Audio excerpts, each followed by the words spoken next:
Всем привет! Наши дети начали кашлять.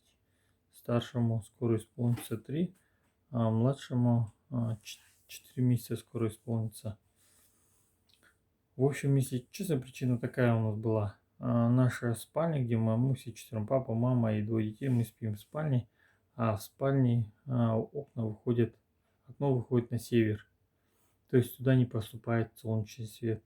И в этом и спальне, получается, собрался, видать, как сырость немножко и прохладно, потому что осень пришла.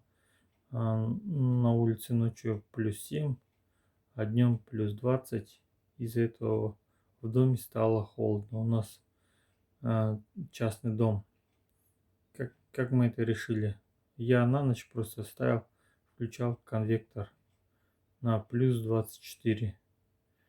То есть, получается, в комнате был холодный воздух, а сейчас вот теплый. И этим дети, получается, дышат теплым воздухом и прогревают свой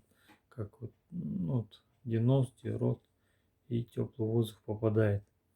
А днем мы старшего отводим в садик, а младшего переносим в зал. А в зале окно смотрит на юг. И получается там днем много света солнечного и тепло. И там воздух теплый. И солнечные лучи всякие убивают бактерии. Ну вот так мы вылечились от кашля. Ну все, всем спасибо, до свидания.